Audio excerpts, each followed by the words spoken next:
Welcome to MindShock True Crime. You are listening to Psychics That Solve Cases. Episode 2. An ongoing examination of true crime cases supposedly solved by actual psychics. Make sure you check out episode 1, but this is the continuation. There are quite a few cases out there. There are quite a few police departments that work with psychics. There are quite a few psychics that claim to have solved cold cases, or various true crime cases, cold or otherwise. And the naysayers pretend and hallucinate they don't exist. Now, these cases clearly exist as cited. Now, does that mean actual psychic powers were used to solve the cases? That's what we're examining here in typical mind shock fashion, with logic and reason at the forefront. As always, if you enjoyed the podcast, want to help support the podcast, you can donate to our PayPal. Just check the link in the description. Make sure you're subscribed to the channel. Hit that bell for notification. You can also become a YouTube member right here on YouTube for access to exclusive streams and chats. Like and share the podcast, Twitter, Facebook, Reddit, Patreon. Patrons do get priority for case topic, logical analysis, co-podcast, or requests. You could also be a guest on the podcast depending on your tier. Questions, comments, theories, thoughts, suggestions, rebuttals, debunkings of any kind, leave them in the comments section. All right, let's move on to the next case. Edith Google Kaisorius. Wow, interesting name. Edith Google Kaisorius was a child who was abducted in Brooklyn in 1961. The police had searched everywhere to find the 4-year-old. The search did not yield positive results, much to the dismay and horror of the public, until the vice president of the KLM airline had asked for a popular clairvoyant in Utrecht, Netherlands, to help in the search. Gerard Croiset was a clairvoyant and had agreed to help in the investigation. However, he declined to go to the United States. He said that the bustle of New York would overwhelm him. Instead of going to the place of the disappearance, he asked for the photograph of the child and a map. The following week, the vice president of KLM went and visited Croiset to provide the picture map and some clothes of the child. After receiving the picture map and clothes of the child, the clairvoyant was able to have visions of Edith and the description of his kidnapper. Croiset was able to provide some descriptions, like dark woman sitting in front of a window, a gray building with 5 floors. On the 2nd floor, the dead child is there. The information was then passed to the New York Police Department, and a few hours later, Edith's little body was found. The kidnapper and murderer were apprehended 1 week later. Though the child was not saved, justice was served with the help of the psychic Croiset. Wait, so this guy's all the way in the Netherlands, and he just randomly said that the kid is going to be found dead. I mean, that's not a bad guess. A lot of kidnapped children end up dead, unfortunately. But he said it was a 5-story building, and the kid was on the 2nd floor. And he also had the description of the kidnapper. That's quite mind-shocking. A write-up on this case on ephemeralnewyork.wordpress.com. A little girl goes missing in 1960s Chelsea. It was February 61, Washington's birthday. 4-year-old Edith Kaisorius had taken the subway from her Brooklyn home with her widowed mother and brother to visit her uncle in Manhattan. Her uncle's apartment was on 8th Avenue near 18th Street in the deteriorating neighborhood of Chelsea, as one newspaper described it at the time. Edith spent the afternoon playing outside on the sidewalk. Her uncle left her alone for a few minutes to buy cigarettes, and by the time he came back around 4 p.m., the little girl in a purple snowsuit had vanished. In an era without Amber Alerts or even 911, police seemed to pull out all the stops to find her. Over the next week, they set up special hotlines for anyone who may have seen her. They searched rooftops, sewers, and the bottom of the Hudson. Detectives leafed through records of mental hospitals for women recently released and checked death lists, reported the New York Times, as the police felt that the person who took her might have had a frustrated mother instinct. On February 27th, Edith's body was found on a bed in a 1-room flat at 307 West 20th Street. That looks like a 4-story building, not a 5-story building to me. And if it's 307, would that mean it was on the 3rd floor, not the 2nd? Kind of close, but still. a dingy Chelsea rooming house. As Front Page Times piece put it, she had been sexually assaulted and beaten to death. The killer was captured a few days later. Fred Thompson, a 59-year-old drifter who had just rented the room in the West 20th Street house. He admitted to the cops that while in a drunken stupor, he lured Edith to his room by telling her that he had his own little girl she could play with. He assaulted her and beat her, then left her in the room while he spent days drinking on the Bowery. When he learned that the police had found Edith's body and that he was the prime suspect, he fled to Philadelphia and then to a New Jersey chicken farm. Assistant Chief Inspector James J. Walsh of the New York City Police said after questioning Thompson, he had said, "I know I deserve my full punishment for what I did," the Times wrote. Asked what he meant by full punishment, Thompson was quoted as saying life imprisonment or the electric chair. Thompson was tried and found guilty later that year. The verdict carried a mandatory death sentence. But according to one source, Thompson above was instead institutionalized for the rest of his life. So it doesn't really give credit to the psychic here, because how did the police find her in this random room, in a random building?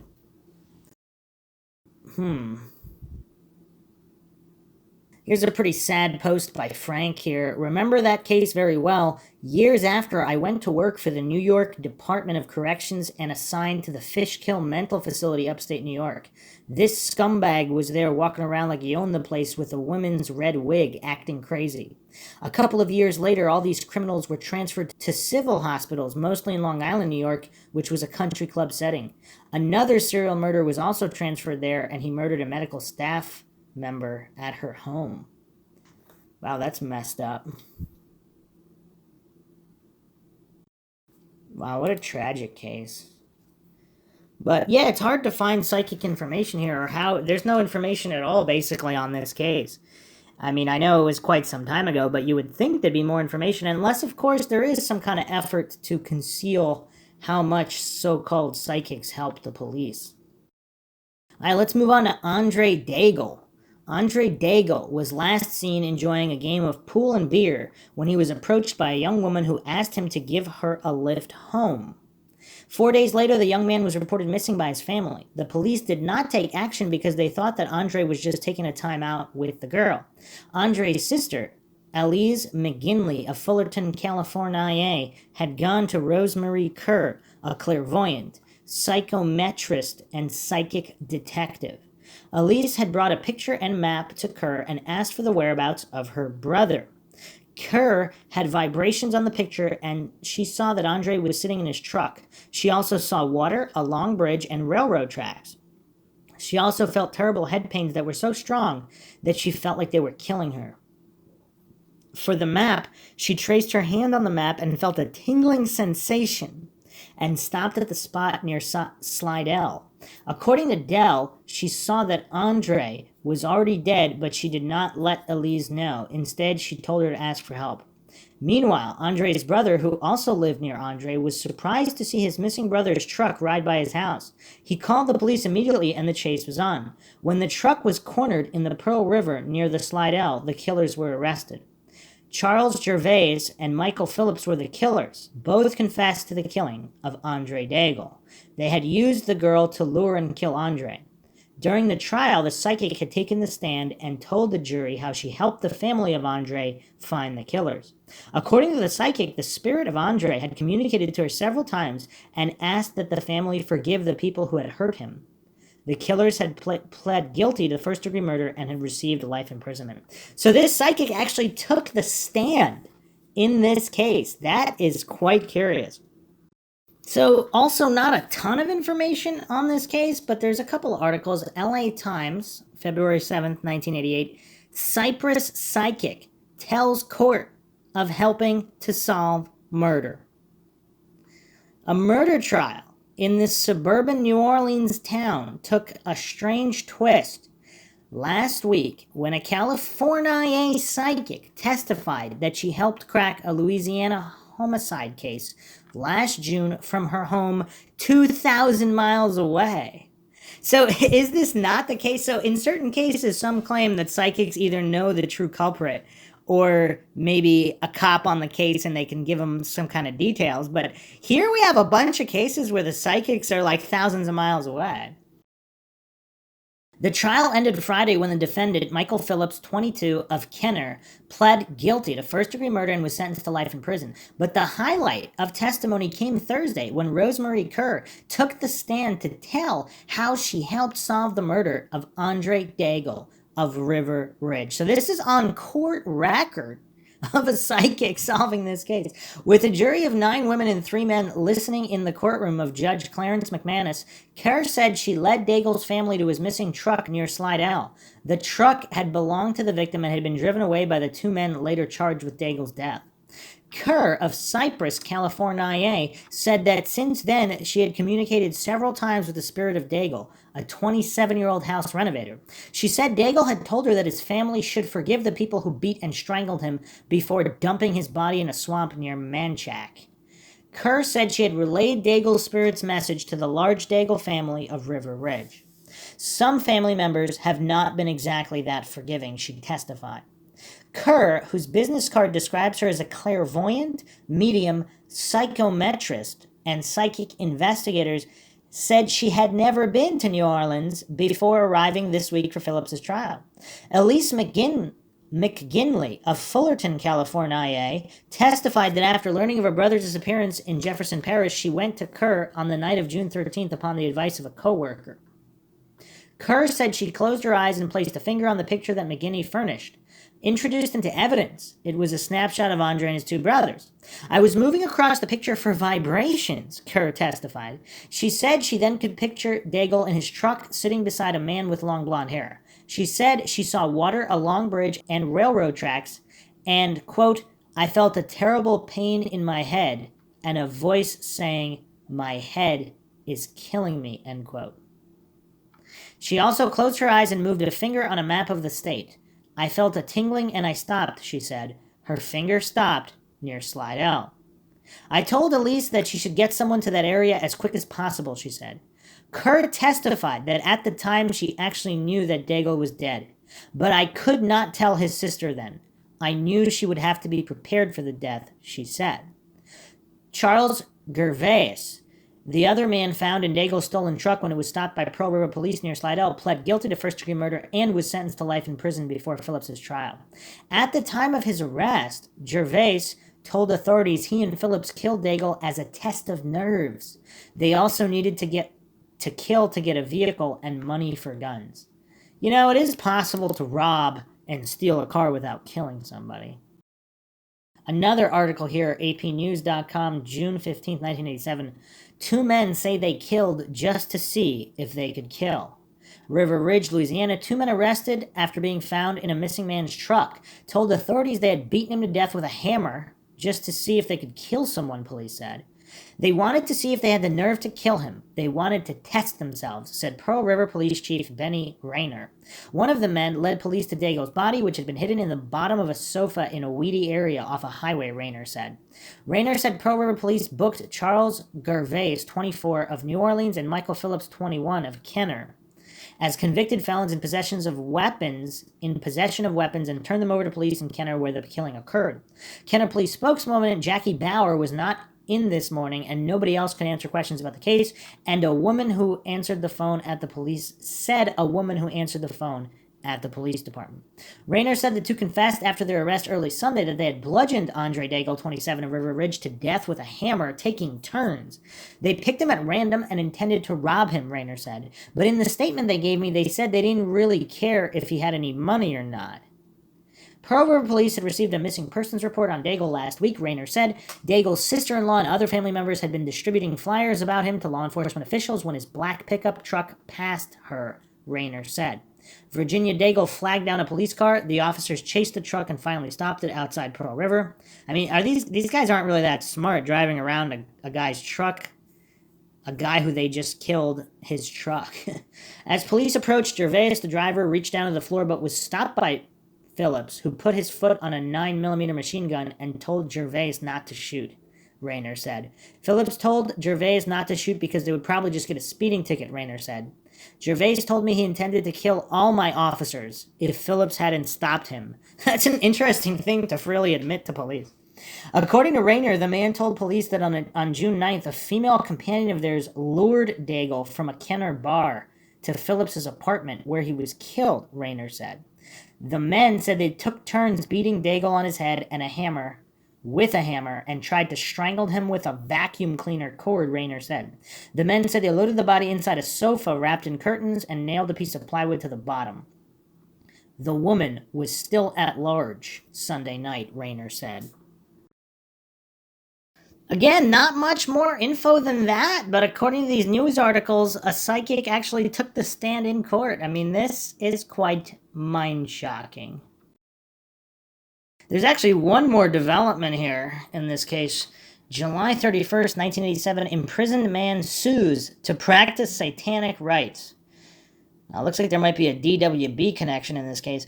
A man charged with first-degree murder contends his constitutional rights are being denied because authorities are preventing him from conducting satanic rituals in his jail cell, his attorney said. Charles Gervais, 24, of New Orleans, filed suit Wednesday, and U.S. District Court lawyer Wayne Walker said.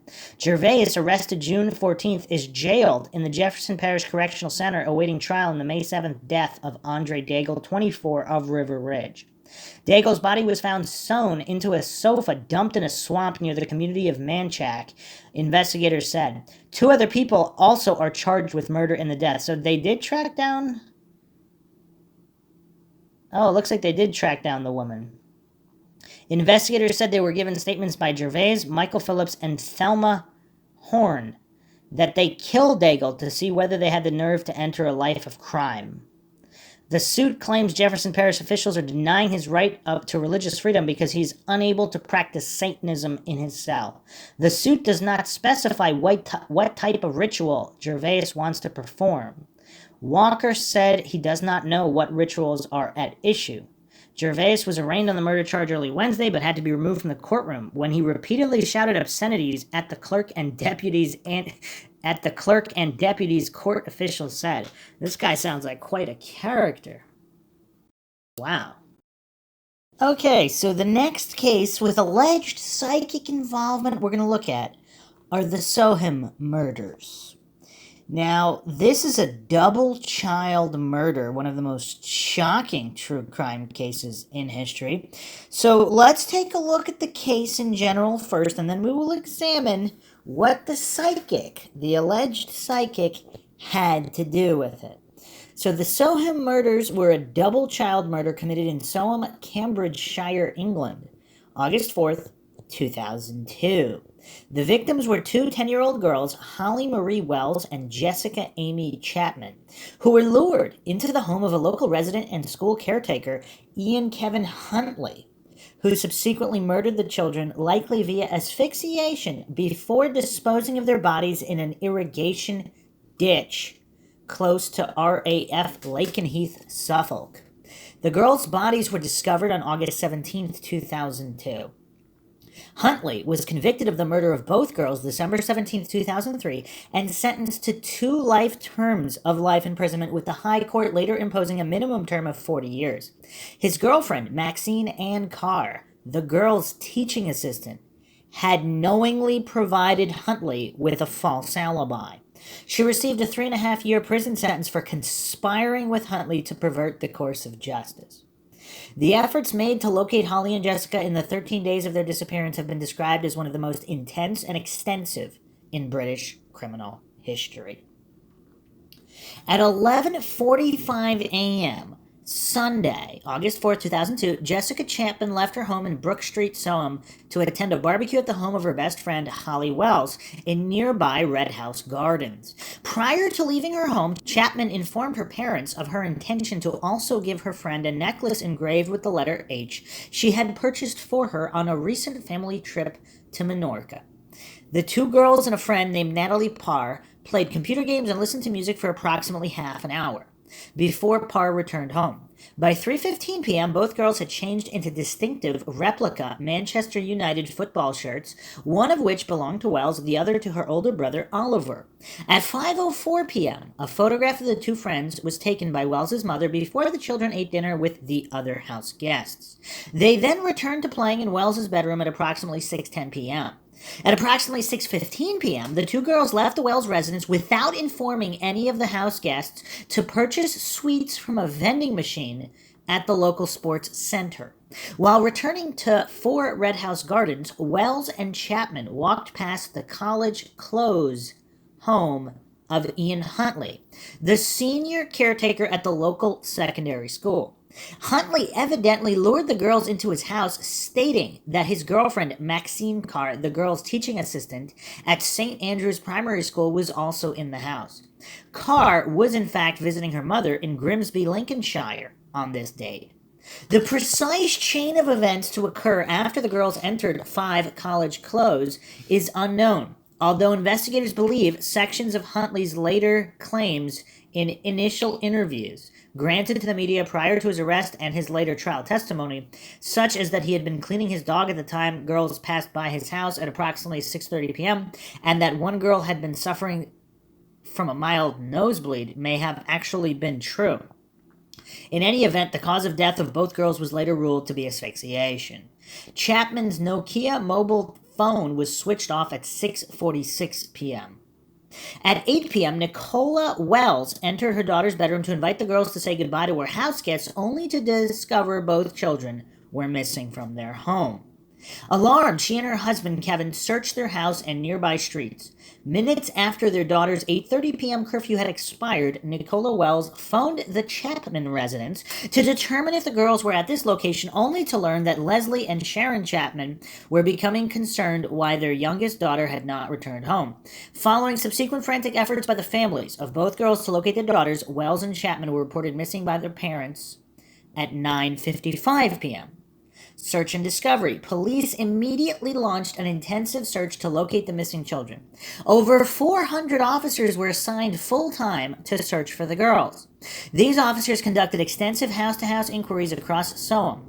Their efforts to search local terrain was bolstered by the assistance of hundreds of local volunteers and later some U.S. Air Force personnel stationed at a nearby airbase.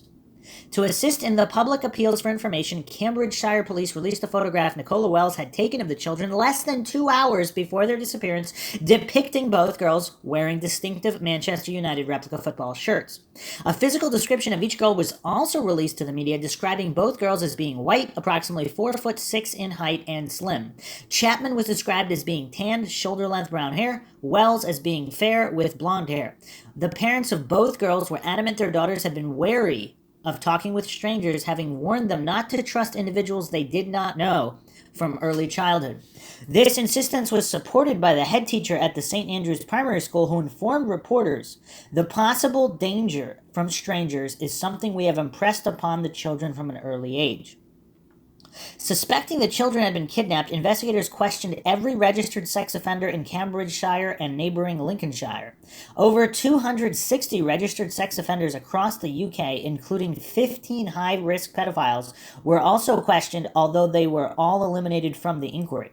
Police also investigated the possibility that the girls had arranged to meet with an individual either or both had contacted via an internet chat room, although this possibility was soon discounted.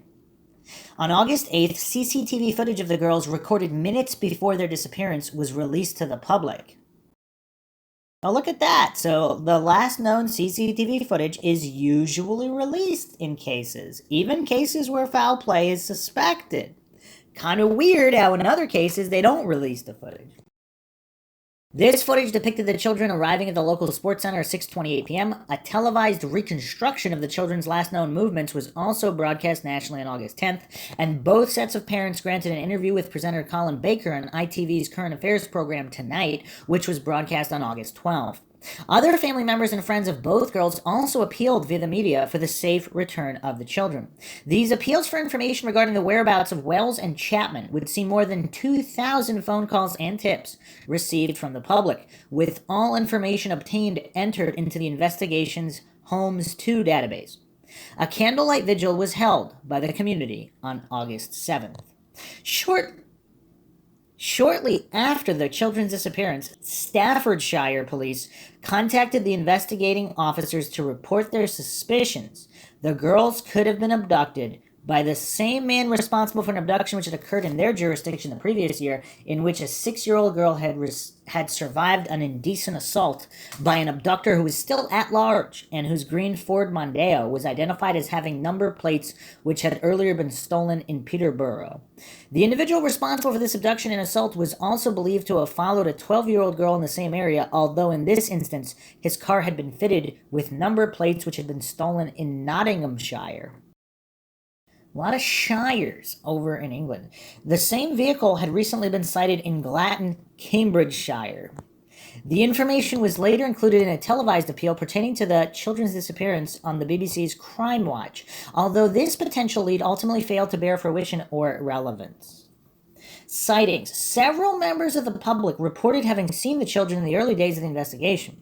One individual, Mark Tuck, informed investigators that he had driven past the girls upon Sand Street in Soham Town Centre approximately 6:30 p.m. on August 4th.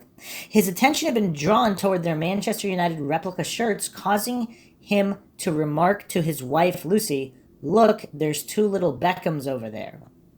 A young woman named Karen Greenwood also reported seeing the girls walking arm in arm along College Road approximately 2 minutes later. Another woman living nearby in the village of Little Thetford claimed to have seen 2 girls whose appearance and clothing matched those of Wells and Chapman walking past her home in the morning after the children had been reported missing. Police also received statements regarding a suspicious white van that had been seen in Soham on the evening of the children's disappearance. Investigators located and seized this vehicle from a caravan park in Wentworth on August 7th, although this lead ultimately proved fruitless. And the other thing people don't really talk about, there's not exactly a shortage of predators out there, so it's very possible that there could be an unrelated predator in the vicinity and spotted, just in general if it's a high-traffic area. On August 12th, police launched a media appeal to trace the driver of a 4-door dark green saloon car seen struggling with 2 young girls by a taxi driver who stated he had observed the individual thrashing his arms as he struggled to either placate or contain 2 female children inside his vehicle as he had driven upon the A142 south of Soham towards Newmarket around the time that the girls were last seen. This vehicle was last seen turning into the Studlands Park housing estate. The following evening, a jogger alerted police to 2 mounds of recently disturbed earth he encountered at Warren Hill, just outside Newmarket. The initial speculation by this individual had been that these mounds of earth may have been the impromptu burial locations of the 2 missing girls. However, an overnight examination of this location revealed the 2 mounds of earth to simply be badger setts. So these are just badgers' dens that look like large heaps of dirt. One individual who claimed to have spoken with the girls immediately before their disappearance was 28-year-old Huntley, who informed investigators August 5th he had engaged in a brief conversation with both girls on his doorstep the previous afternoon. According to Huntley, Wells and Chapman, both happy as Larry in mood. That's an interesting thing to say, happy as Larry, had briefly inquired as to whether his partner Carr had been successful in a recent application for a full-time teaching assistant position at their school.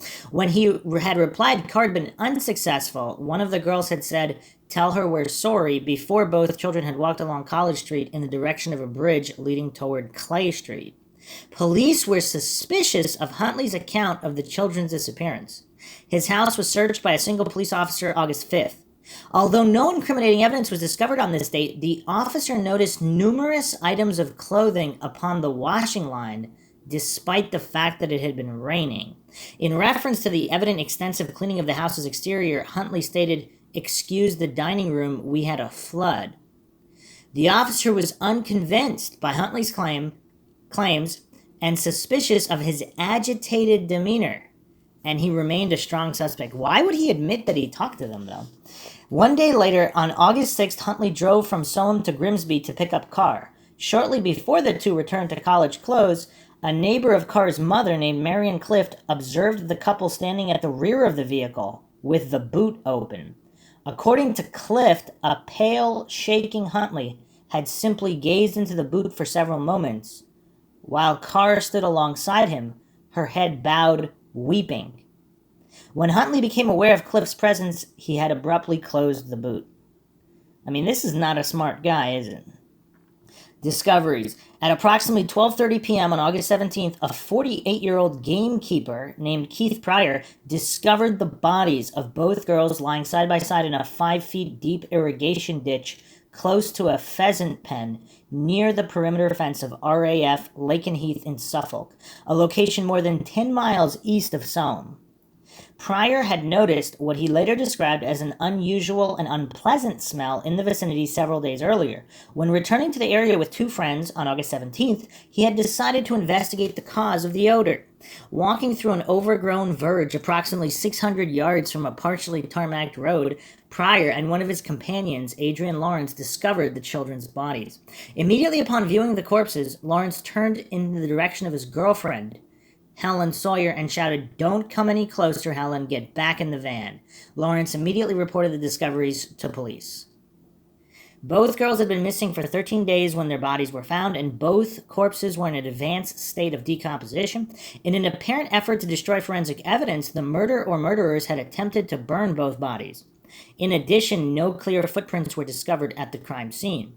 Despite the efforts of the perpetrator or perpetrators to destroy evidence and hinder identification, investigators rapidly deduced who the two victims most likely were, and that both had not died at the location of their discovery. Numerous hairs later determined to belong to Chapman were also discovered on a tree branch close to the location of the girls' bodies. The following day, a Cambridgeshire deputy chief constable named Keith Hodder released a press statement to the media confirming the discovery of the children's bodies, adding that both families had been informed of the developments and that although positive formal ID would take several days, investigators were as certain as they possibly could be the bodies were those of Wells and Chapman. ID, August 21st, the bodies of both girls were conclusively identified via DNA testing. 9 days later, a public memorial service was held at Ely Cathedral to remember and celebrate the lives of both girls. This service was attended by approximately 2,000 people, including the girls' classmates, teachers, and the 6 family liaison officers who had provided 24-hour service for both families. The Reverend Tim Alban Jones officiated at the service, informing all present, "Would not the best and most lasting memorial to these two lovely young girls be a change for the better in how we behave towards each other? Today's service is a small milestone in our shared journey of grief and sorrow. It is our hope that we may perhaps draw a line under one phase of our grieving and begin to look forward." An online book of condolence attracted more than 31,000 messages of grief and sympathy. On August 24th, football clubs across Britain held a minute's silence prior to commencing scheduled football matches. Inquest. The formal inquest into the children's deaths were held at Shire Hall, Cambridge, on August 23, 2002. At this hearing, coroner David Morris testified the bodies of both girls were partially skeletonized and that no precise cause of death could be determined for either decedent, although Morris stated that the most likely cause of death of both girls had been asphyxiation. Furthermore, Morris stated that the girls almost certainly not died at the location where their bodies had been discovered, and that both bodies had been placed at this location within 24 hours of their deaths. These conclusions were physically supported by an analysis of the shoots of nettles located at the crime scene, which enabled forensic ecologist and paleontologist Patricia Wiltshire to approximate that the actual time the bodies had been placed at this location had been almost 2 weeks prior. Funerals. The funeral services for Wells and Chapman were conducted on the consecutive days in September 2002. Services for both girls were held at St. Andrew's Parish Church, and both were officiated by the Reverend Tim Alban Jones. Both girls were laid to rest in private ceremonies attended by only family and close friends within Soam's Fordham Road Cemetery. The children are buried in adjacent graves. At the request of both families that their privacy be respected, the media refrained from reporting upon either service. Police investigation. In the weeks following the disappearances, Huntley reluctantly granted several television interviews to media outlets such as Sky News and the regional BBC program BBC Look East, speaking of the general shock in the local community and his apparent dismay at being the last individual to see the children alive. By the second week of the children's disappearance, Huntley had become an unofficial spokesman for the community of Soham. His explanation for this was that he wanted to convey to the media the frustration and despair the community were feeling. In one interview granted to Sky News correspondent Jeremy Thompson during the second week of the search, he claimed to be holding on to a glimmer of hope. The children be found safe and well, claiming that he had last seen the girls walking in the direction of a local library. Carr was also interviewed by the press during the second week of the search for the children. In this live interview, Carr corroborated Huntley's claims to have conversed with the children on their doorstep, as she had been bathing before both girls had walked away from their doorstep, adding, "I only wish we had asked them where they were going. If only we knew then what we know now, then we could have stopped them or done something about it." Curious statements there. Discussing the individual personalities of each girl, Carr described Wells as being the more feminine of the two, adding that Chapman was more of a tomboy, and that on one occasion she had jokingly remarked to Chapman how, unlike many of her friends, she seldom wore a skirt. To this question, Carr stated that the child had expressed her desire to be a bridesmaid at her own future wedding, adding that Chapman had said she would willingly wear a dress for such an occasion. Carr also displayed a thank you card for this reporter, which had recently been given to her by Wells on the last day of the school year. Referring to Wells in the past tense, Carr stated, "She was just lovely, really lovely," before making a direct appeal to the children, "Just get on the phone and just come home. Or if somebody's got them, just let them go." By the second week of the children's disappearance, Huntley had begun to lose weight and was displaying visible symptoms of insomnia. To one officer, he said, "You think I've done it? I was the last person to see them," before beginning to weep. His erratic behavior and apparent distress led him to being prescribed antidepressants on August 13th. Suspicions. Having actively participated in the search for the children, Huntley regularly asked police officers questions such as how their investigation was progressing and just how long DNA evidence could survive before deteriorating. One of these officers observed 3 vertical scratches upon Huntley's left jaw, each measuring approximately 3 centimeters, which he claimed had been recently inflicted by his dog. On August 16th, 12 days after the children's disappearance, Huntley and Carr were first questioned by police. Both were questioned for approximately 7 hours. Each provided formal witness statements to investigators before being placed in a safe house in the village of Histon.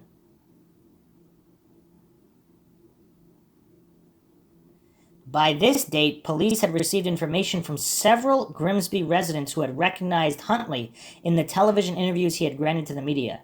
These individuals recalled that he had been accused of rape several years earlier. Other individuals recalled, contrary to her own televised claims, Carr had in fact been socializing in Grimsby Town Center on the night the girls had disappeared, and not at home in Soham as she had indicated in the interview she had granted to the media. The same evening, police conducted a thorough search of both Five College Close and the grounds of Soham Village College, where Huntley worked as a senior caretaker, as the couple remained under police watch at separate locations outside Soham. Although each room of Huntley's home had evidently been recently and meticulously cleaned with what was later described as being a lemony cleaning fluid, these searches located numerous items declared as being of major importance to the ongoing investigation. Although the evidence and artifacts were not made public at the time, the items recovered from the school grounds included items of clothing the girls had been wearing when last seen, including their charred and cut Manchester United shirts, which were recovered from a bin within a hangar at Huntley's place of work. Wow. Fibers recovered upon these items of clothing proved to be a precise match to samples retrieved from Huntley's body and clothing, as well as from Five College Close. Furthermore, his fingerprints were recovered from the bin. Huntley's car was also subjected to a detailed forensic examination on August 16th. The forensic examination of this vehicle revealed the car had also been recently extensively cleaned, although traces of a distinctive mixture of brick, dust, chalk, and concrete of precisely the same type used to pave the road leading to where the girls' bodies would be discovered were found around the wheel arches and upon and around the pedals. Furthermore, a cover from the rear seat was missing, and the lining of the boot had recently been removed and replaced with an ill-fitting section of household carpet. You know what's curious, though? If he had never admitted that he was the last to speak to them, if he didn't come forward with that information, would they have gotten onto him and done all these tests? Arrest. After having discovered the children's clothes at Somme Village College, police decided to arrest Huntley and Carr. Both were arrested on suspicion of abduction and murder at 4:30 a.m. August 17th. Although investigators had previously, on August 7th, publicly stated they strongly believed the children had been abducted, they publicly announced their strong suspicions both girls had been murdered on this date. During initial questioning, Huntley refused to answer questions and appeared evasive, confused, and emotionally detached, occasionally drooling throughout police attempts to question him in an effort to feign symptoms of mental illness. Was he really faking, though? The tactic left police with no option but to initially refer Huntley to a mental hospital to undergo an extensive psychological evaluation. By contrast, Carr quickly confessed to detectives she had lied about her whereabouts and her partner's actions on August 4th, as shortly before she had returned to Somme from Grimsby 3 days later, Huntley had claimed to her in a phone call to have seen the two girls shortly before their disappearance, admitting, "The thing is, Maxine, they came into our house." According to Carr, Huntley informed her the children had entered their home in order that Wells could stanch her nosebleed. He then claimed to her Chapman had sat upon their bed as he had helped Wells control the bleeding from her nose before both girls had left their home. Referencing one of the 1998 rapes he had committed but had earlier claimed to her to have been falsely accused of in this phone call, Huntley then began voicing concerns as to again being falsely accused of involvement on this occasion, also claiming his previous arrest had caused him to suffer a nervous breakdown. She had therefore later agreed to concoct a false story with her partner to support his version of events. After being informed of the discovery of the children's bodies and ample evidence attesting to Huntley's guilt, including his fingerprints being recovered from the bin in which the children's clothes had been found, Carr burst into tears, shouting, "No, he can't have been. It can't have been. He hasn't done it." Despite these revelations, Carr initially remained emotionally attached to Huntley and professed her belief in his innocence to both the police and her family. So you know what's curious here is that neighbor's testimony of both of them looking into the trunk. If the bodies were in the trunk, I mean, obviously she would have known exactly what went down, as opposed to choosing to remain in denial. Because how could that be explained? So if this is accurate here, that she was just burst into tears and shouting that he couldn't have done it, he hasn't done it, does that mean the neighbor's testimony was false? Or were the bodies not in the trunk and something else was going on during that incident? Maybe he said he hit an animal or something and that's why there was blood in the trunk, if in fact she didn't help him dispose of the body.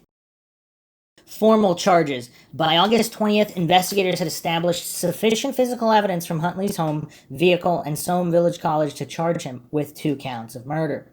He was formally charged with these offenses while detained for observation at Rampton Secure Hospital in Nottinghamshire, and all preliminary hearings against him were postponed until his conclusions of mental health assessment. Carr was also charged with attempting to pervert the course of justice on this date. She was further charged with 2 counts of assisting an offender, January 17, 2003. While held on remand at Holloway Prison, Carr regularly inquired as to Huntley's welfare, and is known to have penned several letters in which she professed her continued love for him. Carr would only sever all contact with Huntley in December 2002. Pretrial assessments. To determine Huntley's state of mental health, he was detained under Section 48 of the Mental Health Act for almost 2 months at Rampton Secure Hospital. Here, his mental state was extensively assessed by Christopher Clark, a consultant forensic psychiatrist, to determine whether he suffered from any form of mental illness and whether he was mentally competent to stand trial. Clark concluded in October that although psychopathic, Huntley did not suffer from any major mental or psychotic illness. Resultingly, on October 8th, Huntley was deemed mentally competent to stand trial. Having been declared mentally fit to stand trial, Huntley was faced with a sentence of life imprisonment if a jury could be convinced of his guilt. He was subsequently transferred to segregation unit at Woodhill Prison in Milton Keynes, Buckinghamshire. On June 9, 2003, he attempted suicide by consuming 29 antidepressant, which he had accumulated in his cell. Although staff initially feared Huntley might die as a result of the overdose, he was returned to his prison cell within 48 hours. Huntley was later transferred to London's Belmarsh prison. At a preliminary hearing held at the Old Bailey on June 16, 2003, Huntley pleaded not guilty to the formal charges of murdering Wells and Chapman, although he chose to plead guilty to the charge both stood accused of, conspiracy to pervert the course of justice. Carr pleaded not guilty to the charges of attempting to pervert the course of justice and assisting an offender. Trial. The trial of Huntley for the murders of Wells and Chapman opened at the Old Bailey November 5, 2003, before Mr. Justice Alan Moses. Huntley was charged with 2 counts of murder, to which he entered a plea of not guilty. Carr was charged with 2 counts of assisting an offender and 1 count of perverting the course of justice. In his opening statement on behalf of the Crown Prosecutor, Richard Latham QC described the last day of the friends' lives and how by pure chance they had happened to pass by Huntley's home at a time when Carr was not present.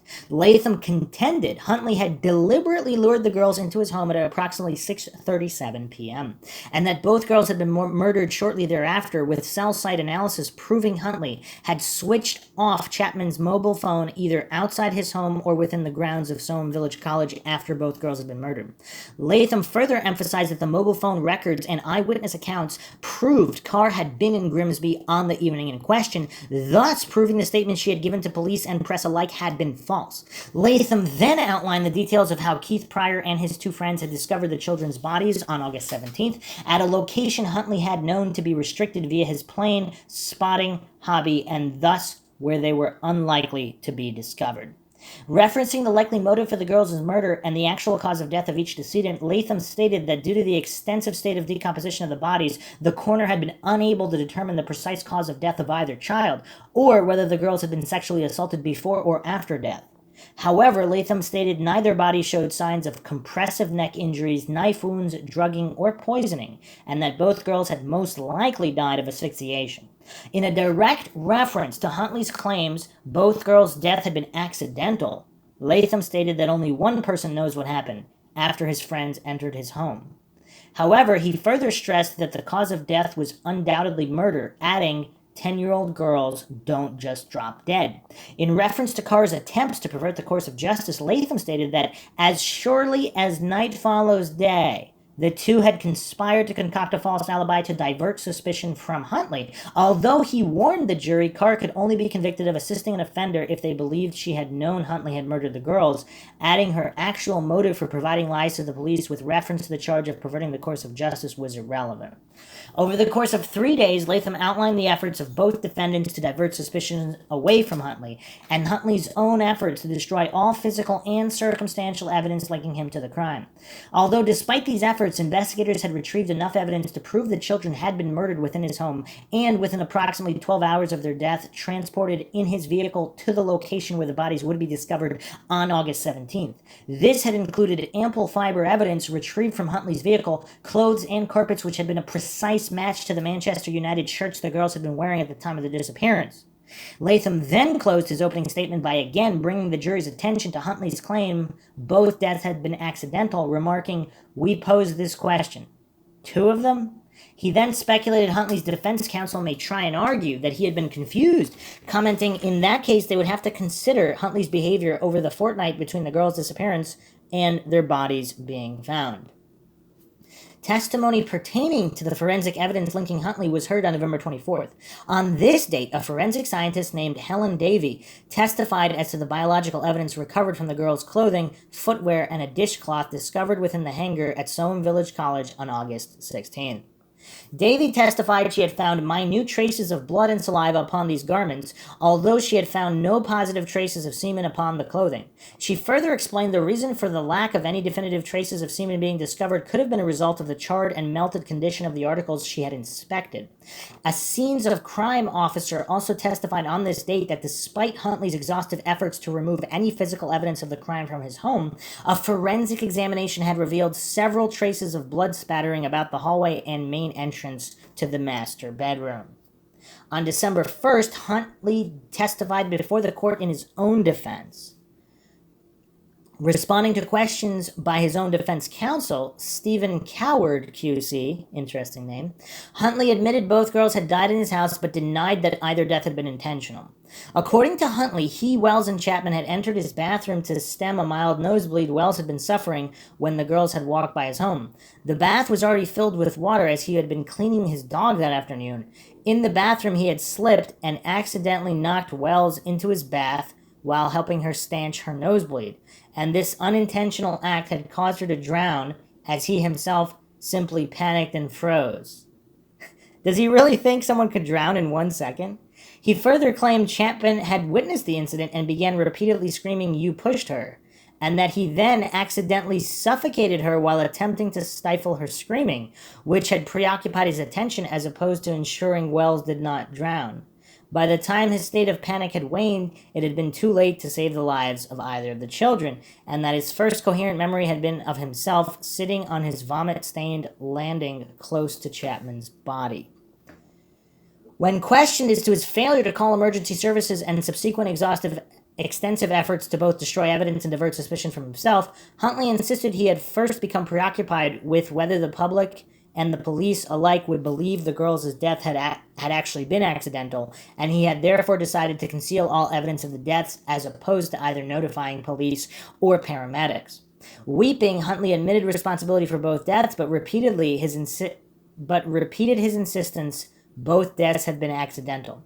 He further tearfully claimed he had not attempted to feign insanity upon his arrest, insisting the trauma of the children's deaths had temporarily erased his memory, and his being in the presence of police had caused his mind to temporarily seize. December 3rd, Carr went onto the witness box to testify in her own defense. Responding to questioning from her own defense counsel, Michael Hubbard, QC, Carr briefly discussed her initial acquaintance with Huntley, their subsequent relationship, and plans to start a family once they both obtained financial stability, before Hubbard directed his questioning toward her return to Soham on August 6th and her discovering Huntley had recently washed their bedding and had evidently cleaned sections of the house. To these questions, Carr explained that her first impression had been that Huntley had a woman in the house, adding their bedding had been washed shortly before August 4th. Carr further testified to having noted a crack in the enamel of the bathtub, which had not been there when she had traveled to Grimsby 4 days previously. When questioned as to why she had then assisted Huntley in his extensive cleaning of the home in the days following the children's murder, Carr claimed she had done so as she had always been obsessive about tidiness. Questioned as to the efforts she had subsequently made to mislead both police and the media to divert attention from her partner, Carr emphasized she had only lied to police, the media, and anyone who asked to protect Huntley, who had repeatedly assured her of his innocence of any wrongdoing and his fear of being fitted up by police for the girl's disappearance should they discover the 1998 rape allegation made against him. She further claimed to have referred to Wells and Chapman using past tense merely because she had worked with the children in the past. Carr further claimed she had initially attempted to persuade Huntley to contact police and be open as to his claims to have invited the children into his home in order that Wells could stanch her nosebleed, but that he had refused to do so as inviting children into their home had been a violation of the rules imposed by St. Andrew's Primary School. She further explained her focus had therefore been to protect Huntley's job and reputation, adding that had she known of Huntley's actual guilt, she would have never attempted to provide him with a false alibi, stating to her counsel, "If for 1 minute I had known or believed he had murdered either of the girls, I would have been horrified." Concluding his questioning, Hubbard cautioned the jury not to succumb to the temptation of judging Carl's morality, but to consider her state of mind prior to her arrest when considering whether the lies she had told warranted any criminal liability, stating she had done no wrong on the date of the children's murder and had not returned to Soham until August 6th. On December 10th, counsel for both prosecution and defense delivered their closing arguments to the jury. Latham delivered his closing argument on behalf of the prosecution by describing both Huntley and Carr as accomplished liars. Before outlining the prosecution's case, both children had to die to satisfy Huntley's selfish self-interest before Huntley, with Carr's support, had embarked on 12 days of cynical deception, with Carr only revealing the truth about her lies to police after being informed of the discovery of the children's bodies. Referencing Huntley's likely motive for the murders and his claims at trial that both deaths had been accidental, Latham stated, We invite you to reject the accounts of both deaths being accidental as desperate lies, the only way out for him. We suggest that this whole business in the house was motivated by something sexual, but whether he initiated it plainly went wrong. Therefore, in this ruthless man's mind, both girls had to die in his own selfish self-interest. Referencing Carr's conscious efforts to deceive the police and media alike, Latham simply stated she had the prospect of marriage, a baby, a nice home, and a new start. She preferred to do what she could to make the best of the position she was in. That involved at all costs protecting Ian Huntley. Following the conclusion of the prosecution's closing argument, Coward delivered his argument on behalf of the defense. He conceded his client was indeed guilty of the physical responsibility of the girls' actual deaths, as Huntley had admitted, and therefore deserved punishment. Although he argued the prosecution had failed to provide definitive proof Huntley had intended to murder the children or cause them actual bodily harm.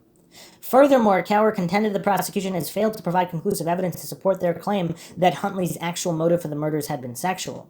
Coward concluded his closing argument by requesting the jury deliver a verdict of manslaughter in relation to both deaths. Following the conclusion of both counsel's closing argument, Mr. Justice Moses announced the jury would begin their deliberations on December 12th. Convictions. The jury deliberated for 4 days before reaching their verdicts against both defendants. December 17, 2003, they returned a majority verdict of guilty on 2 counts of murder against Huntley. He was subsequently sentenced to life imprisonment, with a minimum term of imprisonment to be imposed by the Lord Chief Justice at a later date. Huntley's face displayed no emotion as the verdict was announced, although the mothers of both Wells and Chapman burst into tears. Although Carr willingly pled guilty to the charge of perverting the course of justice, she pled not guilty to the charge of assisting an offender. The jury accepted Carr's insistence that she had only lied to the police and media in order to protect Huntley because prior to their arrest, she had actually believed claims of his innocence. Although we do need to clean up that business with both of them standing at the trunk of the vehicle, because what could be making them cry unless the neighbor made that up? Carr was sentenced to serve 3.5 years in prison for perverting the course of justice. Minutes after the convictions, the parents of both girls granted an interview to the media. Discussing Huntley's mindset, Leslie Champion opined, "I think he was a time bomb waiting to go off, and both our girls were in the wrong place at the wrong time. I hope the next time I see him, it will be like we saw our daughters, and it will be in a coffin." Sentencing. The minimum term of imprisonment Huntley should serve before being considered eligible for parole was decided September 29, 2005. On this date, High Court Judge Mr. Justice Moses announced that Huntley must remain in prison until he had served a minimum of 40 years imprisonment, a term which would not allow parole eligibility until 2042, by which time Huntley would be 68. In setting this minimum term of imprisonment, Mr. Justice Moses stated, "The order I make offers little or no hope of the defendant's eventual release."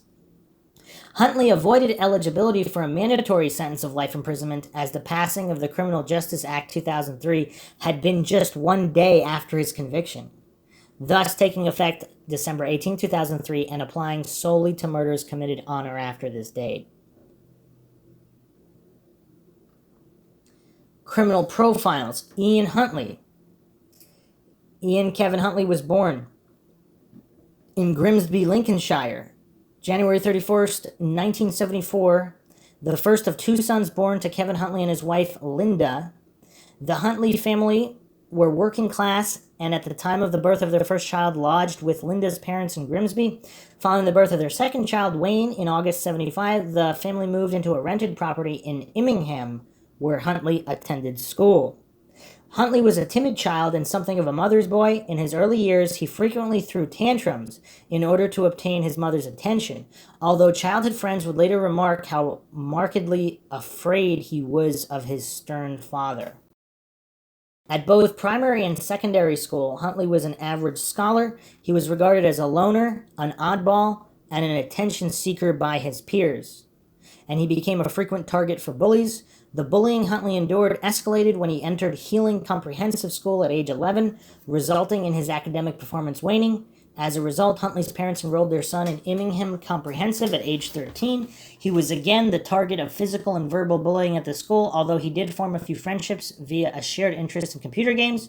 Huntley also enjoyed football and was an avid supporter of Manchester United.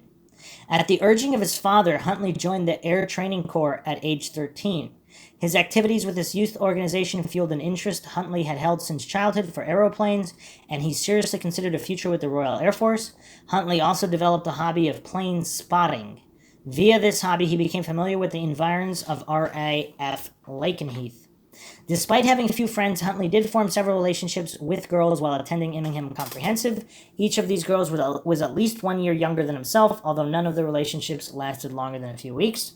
In 1990, Huntley finished his schooling, obtaining 5 GCSE passes. He chose not to enroll in either college or university and instead committed himself to finding employment. Between 90 and 96, Huntley worked in a succession of menial jobs, although he seldom held any job for long. He also viewed himself as something of a ladies' man and was scrupulous with regard to his personal appearance and personal hygiene. Marriage. In June 94, Huntley began dating 18-year-old Claire Evans, with whom he first became acquainted with through his employment at a local Heinz factory. After approximately 2 months of courtship, Huntley proposed to Evans. The couple married at Grimsby Registry Office on January 28, 1995, although the marriage lasted scarcely 1 week due to Huntley's volatile temper. On one occasion, he was known to have beaten his wife so extensively she suffered a miscarriage. Shortly after their separation, Huntley's wife formed a relationship with and later married Huntley's younger brother, Wayne. Wow, I did not see that coming. Wow. Okay, that's kind of weird. Why was he not charged in not only beating the wife, but beating her into a miscarriage? So wouldn't that be a count of murder if that was premeditated, that he didn't want to have a kid? But that's really messed up. How is this guy? Wow. That's sad. Previous offenses. In March 96, Huntley was charged with burglary. In this offense, he and an accomplice had allegedly broken into the house of a neighbor in Grimsby and stolen numerous electrical goods, jewelry, and cash. Although this case reached court, the prosecution offered no evidence, resulting in a judge ordering the offense to lie on file. Between August 95 and May 96, Huntley established numerous sexual relationships with teenage girls, all of whom were under the legal age of consent. 3 of the girls were aged 15 and one 13. One of these girls would become pregnant and gave birth to a baby girl in 98. Although reported to police on 3 occasions, Huntley was not charged for any of these offenses, as each of the girls denied having engaged in sex with Huntley. Each refused to file criminal complaints and or refused offers of help from social services. Despite not being charged with any of these offenses, rumors of Huntley's sexual interest in underage girls soon became community gossip, and he was regularly insulted by neighbors and colleagues. As a result, Huntley began rebuffing any offers to socialize with colleagues for fear of being attacked while alone in their company. In April 98, Huntley was arrested on suspicion of raping an 18-year-old woman. He admitted engaging in sex with the claimant, but claimed the act had been consensual. He was not formally charged with this offense. Just 1 month later, Huntley was charged and remanded in custody at HM Prison Walds for 1 week after another 18-year-old Grimsby woman claimed to have also been beaten and raped by Huntley while walking home from a local nightclub. This complainant further stated Huntley had threatened to kill her before assaulting her. Huntley admitted in engaging in sex with this woman, although he insisted the act had been consensual. The criminal charge was dropped a week later after the Crown Prosecution Service, having examined CCTV footage from the nightclub and environs and finding evidence of the 2 socializing within the nightclub, determined insufficient evidence existed to secure a conviction for this offense. As a result of this criminal complaint, further rumors regarding Huntley's sexual violence also became community gossip, resulting in Huntley being fired from his job and forcing him to move into his mother's home. Furthermore, he was forbidden from initiating contact with his baby daughter or her mother. In July 98, police were notified that Huntley had also sexually assaulted an 11-year-old girl in September 1997, having also threatened to kill the child if she informed her mother. He was never charged with this offense, although he subsequently confessed to this attack April 2007. What the heck? The police were really sleeping on this guy. The final criminal allegation against Huntley prior to his committing the Soham murders dates from July 99. In this instance, a woman was raped, and Huntley, by this stage suspected by police as being a serial sex offender, was interviewed. Huntley supplied a DNA sample to assist in their inquiries, with Carr also providing an alibi to support his claims of innocence. The victim of this assault subsequently stated her belief that Huntley had not been the perpetrator of the assault. This would prove to be the sole instance in which a suspected or proven victim of Huntley had not identified or named him as being her assailant. By 2001, Huntley's proven and alleged criminal activities had been reported to Humberside Police on 10 separate occasions and to the social services on 5. Wow. Wow. Motive. Huntley's actual motive for killing the children is unknown. Although minutes prior to encountering Wells and Chapman, he is known to have engaged in a heated argument with Carr, culminating in his slamming the telephone down. Huntley had allegedly suspected Carr of conducting affairs throughout their relationship, leading both his mother and some police officers to suspect Huntley had killed the 2 girls in a fit of jealous rage. However, prior to his trial, a criminal profile had resulted in his being ruled by an eminent criminal psychologist as a latent, predatory pedophile who had chosen to lure Wells and Chapman into his home upon a moment of opportunism. Well, could be a bit of both, right?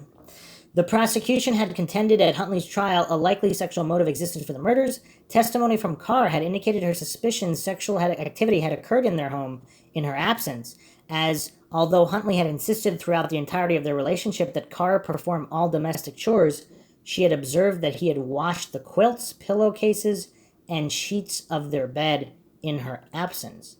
However, pathological evidence retrieved from the bodies indicated at least one of the girls had been subjected to a sexual assault either before or after her murder, was not disclosed to the jury at Huntley's trial. The reason for this decision had been that both bodies were too extensively decomposed and damaged by fire to enable a conclusive determination of either the actual cause of death or if either girl had been subjected to a sexual assault. Although prosecutors at Huntley's trial contended he had intentionally lured the children into his house with a likely sexual motivation, investigators found no evidence of premeditation in relation to the murders. However, at the September 2005 hearing in which the minimum term Huntley should serve before any form of parole or eligibility was decided, Mr. Justice Moses stated, "There is a likelihood of a sexual motivation, but there was no evidence of sexual activity, and it remains no more than a likelihood." Psychology. Prior to murdering Wells and Chapman, Huntley had established an extensive record of consensual and unconsensual sexual activities with females, many of whom had been beneath the legal age of consent. He would typically use guile and or force to achieve his desires. Between 1992 and 2002, he had committed numerous acts of physical and sexual violence against women and children for which he had been legally unpunished. The youngest girl Huntley is known to have raped was 12 years old, with another girl he attempted to rape being 11 years old.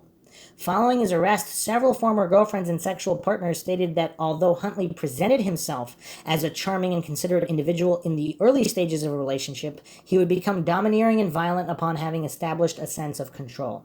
Having established control over his partner, Huntley severely restricted and supervised any contact she held with her family or social acquaintances. He would also emotionally blackmail his partner if he detected any signs of her developing resistance to his control or indicating a desire to leave him. According to one columnist, the fact that Huntley had remained unpunished for these often blatant and continuous acts had embellished Huntley's confidence and reinforced his domineering, misogynistic mindset, in addition to fueling his recidivism. Psychologists have also determined Huntley had mentally blocked any attempts to either accept the reality or enormity of his actions pertaining to his repeated violence against females in order that he might cope with the consequences of his actions. Aftermath. An orange-petaled rose dedicated to the memory of Wells and Chapman was unveiled by representatives of Salem Town Council at the 2003 Chelsea Flower Show. The inspiration for dedicating a flower to the child's memory sourced from a poem read aloud at the memorial service at Ely Cathedral on August 30th, 2002 by the father of Wells, titled Salem's Rose. On April 3rd, 2004, the three-bedroom house in College Close in which the murders occurred was demolished and the site leveled, with all rubble from the property being destroyed and later discarded in various undisclosed locations. The site where 5 College Close once stood is now a vacant patch of grass. Within days of Huntley's formal sentencing, he reflected to the media on the prospect of spending the remainder of his life behind bars and of fears for his security, stating, "I'm going to rot inside this place. I'll rot in here. I know it. I'll spend the rest of my life in here. I'm going to be inside forever, and it'll be torture." In the years since his incarceration, Huntley had been repeatedly attacked by other inmates. September 14, 2005, while incarcerated at HM Prison Wakefield, he was scalded by boiling water by convicted spree killer Mark Hobson. The injuries Huntley received in this attack resulted in being unable to attend the hearing at which his minimum term of imprisonment was decided. Following the attack, Huntley alleged the prison authorities had failed in their duty of care towards him and launched a claim of £15,000 in compensation. He was reportedly awarded £2,500 in legal aid to pursue this claim. Huntley was transferred from Wakefield Prison to Frankland Prison in January 23, 2008. 2 years later, March 21, 2010, he received non-life-threatening injuries to his neck after his throat was slashed by convicted armed robber Damian Folks. The injuries Huntley received in this attack required hospital treatment. Huntley again applied for compensation for the injuries he received in this attack, seeking £20,000 in damages. September 5, 2006, Huntley attempted to end his life by taking an overdose of antidepressants he had accumulated in his prison cell. This suicide attempt resulted in hospitalization and a thorough search of his cell in which a cassette tape was recovered. The cassette tape contains a markedly different account of the murders of Wells and Chapman than to that which Huntley had testified at his trial. In what Huntley had believed would be his posthumous confession, he claims to have confessed to have murdered both girls to Carr prior to their arrest, and his plans to confess to authorities, to which Huntley alleged Carr had slapped his face and informed him to pull himself together, as she did not wish to lose the teaching position she had yearned for all her life. Huntley further alleges Carr had encouraged him to burn both bodies in an attempt to destroy all forensic evidence linking him to the crime. It is believed Huntley had agreed to make the recording for a fellow prisoner who had hoped later to sell the confession to the media after his release, in return for his being provided with the antidepressants he had used to attempt suicide. In April 2007, Huntley confessed to having sexually assaulted an 11-year-old whom he had dragged into an orchard in 1997. This admission, in which Huntley also confessed to having a sexual interest in children while insisting the murders of Wells and Chapman had not been sexually motivated, was welcomed by the victim of this sexual assault. Following Huntley's admission of guilt, this victim issued a press statement in which she confessed to feeling a massive sense of relief, although she concluded the statement with the sentence, "Yet I still feel upset that Huntley was left at large, resulting in the deaths of 2 innocent children." Carr was released on probation from HM Prison Foston Hall on May 14, 2004, after serving a total of 21 months imprisonment, including the 16 months she had detained while on remand. She was given a secret identity to protect her from threats of attack from vengeful members of the public.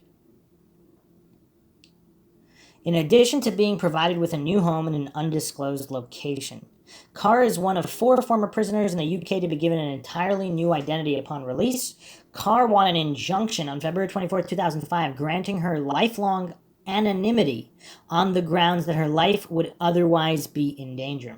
The costs of imposing this order have been reported by deferring tabloid newspapers as being between £1 million and £50 million. Wow. At least a dozen women have been falsely identified as being Carr and either persecuted or physically attacked due to false stories speculating as to her whereabouts and new identity, which have been printed in tabloid publications. Shortly after her release from prison, Carr and her family contacted a Tyneside-based publishing company with view to publish her autobiography. Although Mirage Publishing initially agreed to publish Carr's autobiography, the company soon withdrew their offer after a feature on BBC Radio Newcastle prompted a scores of complaints from the public. You know what's weird? Is that true that she fully knew about all of it and she was the one who wanted to get Huntley to burn the bodies, etc., etc.? That would be messed up. I mean, that's still, obviously, that's not as bad as murder, but that's clearly worse than than supporting someone who you believe is innocent. All right, so let's move on to the psychic aspect of this case. This is express.co.uk. I'm the Soam Psychic. Dennis McKenzie helped police solve the murders of Holly and Jessica. Now, in an extraordinary new book, he reveals what it feels like to see ghosts every day. By Becky Sheaves, October 20th, 2009. I am really sorry, but both girls are dead. Clairvoyant Dennis McKenzie has never forgotten breaking the worst possible news that any parent could hear. When Holly Wells and Jessica Chapman went missing in Soam in 2002, Dennis was called in by Holly's family to help. He knew almost instantly that something terrible had happened. During the agonizing days before the bodies of the two 10-year-olds were found, Dennis came up with a remarkable set of insights. I described the caretaker, Ian Huntley, who would be convicted of the murders, and his girlfriend Maxine Carr, he says quietly, without a hint of pride. I also described the view from Huntley's house, his red Fiesta, the Fenland Road he drove along to dispose of the bodies, and the site where he dumped them. Wait, is that how they found out where the body... Well, supposedly the other guy found the bodies, so... But did this guy know where they were before they were found? I mean, that's curious. So accurate were his readings that Holly's father, Kevin, had publicly stated that Dennis is the genuine article. He gave Dennis's information to the police. Dennis, 55, has since gone on to investigate murders and disappearances all over the world. He has just published his autobiography, which is fascinating reading, whether you believe in the spirit world or not. It is difficult to read it without feeling more than a little convinced by the astonishing discoveries he has made over the years. However, Dennis still charges a modest £40 for a reading and does all criminal investigation work for free. Interesting. I'd never charge a man for telling him his daughter is dead, he says of the Soam case. He and his wife Janet, also 55, still live quietly in their Cambridgeshire village home. I'm aware I have a gift, but it's not a gift for me, it's to help others, he says. I was once offered £10,000 to do a reading for a wealthy woman in Kuala Lumpur, but I refused the check. I always charge the same, whether it's a celebrity, a film star, or a normal person. I feel very strongly that if I did exploit this gift for profit, I'd lose it. He vividly remembers the day 7 years ago when he was asked by a friend of the Wells family to help locate Holly. She and Jessica had gone missing from a family barbecue on the afternoon of Sunday, August 4th, 2002. I was really hoping my spirit guide would give me some good news, but as I got closer to Soam, I had a really heavy feeling of foreboding, he explains. As I got out of the car, I heard my guide saying in a very clipped, precise voice, "They're dead." I felt sick inside. Then I found myself in Kevin and Nicola's presence. I asked them how direct they wanted me to be. They begged me to be straight with them. I had no option but to break the news. Back then, I had never, ever had to say anything so terrible to anyone. Words cannot describe my feelings. Dennis went on to say that the girls were dead by 7:30 p.m. on the day they disappeared. He described a woman with a shrew-like face and brown hair, and a man in his 30s with low intelligence who walked with a swagger. He described their accents as northern. Both Ian Huntley, their murderer, and Maxine Carr, his girlfriend and an accomplice, came from Humberside. Dennis also told the family the girls had been transported in an old red car, wrapped in something like carpet or bubble wrap. He described the view from the house where they had been killed, with a ditch outside the window and a tall building, like a windmill, with no sails in the distance. There was also a grain silo outside Huntley's cottage, which did have a running ditch alongside it. Kevin Wells relayed the information to the police. The girls' bodies were found in shallow water, just as Dennis had predicted. Dennis had remained friends with Kevin, who has thanked him for his remarkable contributions during my darkest days. In his book, Goodbye, Dearest Holly, Dennis does possess an extraordinary gift, he says. Dennis says that from his earliest childhood he could see and hear things that were invisible to others. My first memory of a psychic experience was when I was recovering from a burn in a hospital when I was 4. A special nurse used to come in and sit by my bed at night, giving me the feeling of total calm. It wasn't until years later I realized she came from the spirit world. He went on to have what his parents thought were imaginary friends, but he says he has been surrounded by spirits, some benign, others unpleasant, all his life. And if you haven't checked out the MINDSHOCK podcast on imaginary friends, check that out. Now, he can barely sleep at night for the clamor of long-dead personalities demanding to be heard. He sees ghosts every day. It can be totally exhausting, he says. He admits he has wondered if he is mentally ill, although he seems entirely sane. Could it be that the various things he feels, sees, and hears are a sign of some sort of disturbance in his brain chemistry? I've been over it and over it, I can promise you, he says, but then if I am bonkers, how come so much of the time I'm right? Another high-profile case was that of Blake Hartley, a Sandhurst cadet aged 24 who had disappeared in 2004 while training in the French Alps. Dennis traveled to Chamonix and picked up that Blake had fallen into a river after hitting his head on a rock late at night. Soon after, a human thigh bone was found on the bank and DNA tests revealed it was Blake's. Sadly, I wasn't able to tell whether he fell in the water by accident or was pushed. The only certainty is the terrible waste of life. He was a young man with a bright future ahead of him. Dennis was able to solve the mystery of teenager Richard Calley's disappearance in Limerick in Ireland. His mother Mary came to a reading with Dennis, and he instantly picked up that she was worried about a missing child. Once again, he had no option but to break the dreadful news. Her son had been murdered. Dennis felt sure that Richard, 17, had been killed in April 2006 by a gang who had battered his head with a concrete slab. He had been involved in a car crime and had angered a gang leader by unknowingly joyriding in his car. I mean, that is oddly specific. He worked on Mary's case for free, visiting Ireland and using his ability to identify the bridge where Richard was killed. Repeatedly, he came up with the name Brigid and the words Dyke and Bowdyke. I had no idea where they were, and nor did Mary. We thought it might have something to do with her grandmother, who was called Brigid. I also felt Richard's body was pinned down, so much so that I felt my own body being compressed. Soon after Dennis's visit, fishermen found Richard's remains in Low Brigid, near Bowdyke, in County Clare. 2 concrete slabs had been tied to each of his legs. I mean, that is oddly specific. And he's not even, I mean, he wasn't even in Ireland where he's making this reading. I mean, this is crazy. Dennis has been asked by several well-wishers to investigate the disappearance of Madeleine McCann. I would be keen to be involved, he said, but it's completely against my principles to do anything of the sort without being expressly asked to do so by the parents. While Holly and Jessica went missing, 3,000 psychics wrote in to offer their theories, most of them accusing Holly's dad of the killing. I'm not like that. I wouldn't dream of intruding. He adds, but it's fair to say that the majority of so-called psychics are frauds, so it's no wonder people are mistrustful. I've seen shows where the psychic asks if anyone's lost a loved one to cancer. Of course, half the audience puts up their hand. Or, failing that, they go for a young man losing his life in an accident. Then they're off making it up as they go along. I wouldn't dream of doing that. Sometimes in a reading, I don't get anything. I have to be honest and say so. It's not about doing flashy tricks on TV or pulling the wool over people's eyes. I'm just an ordinary bloke, and I hope I'm doing some good with the gift I've been given. For me, it's all about putting myself at the service of others. I truly believe that helping people is in itself its own reward. Okay, curious indeed, is it not?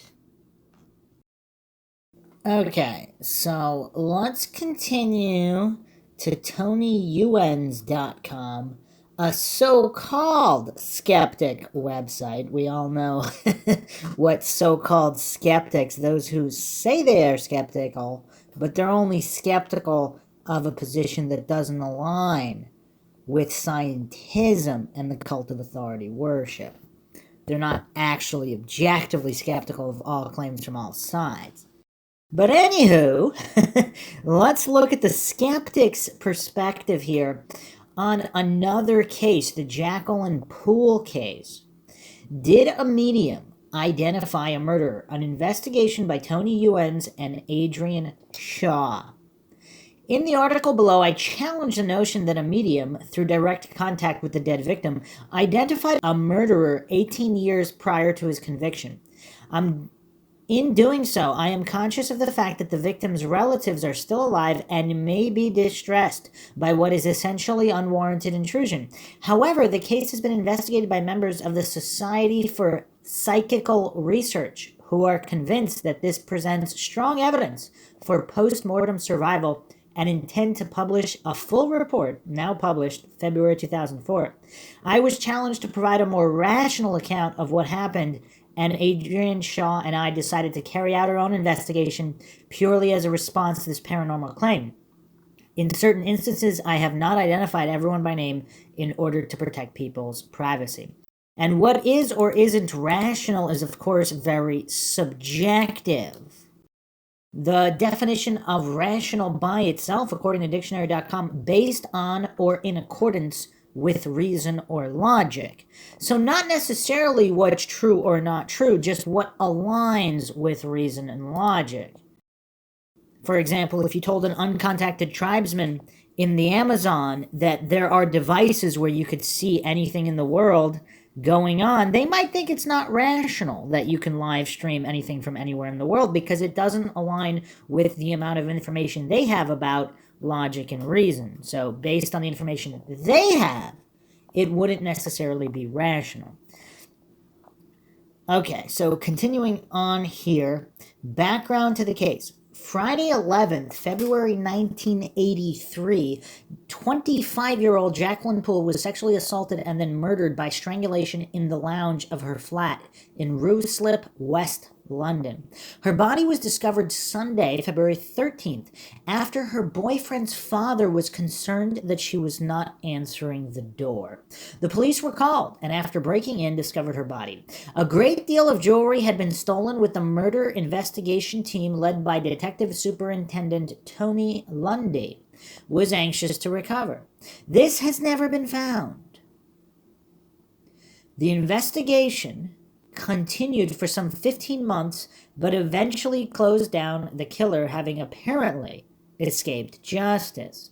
In 1999, the case was reopened, this time headed by Detective Chief Inspector Norman McKinley.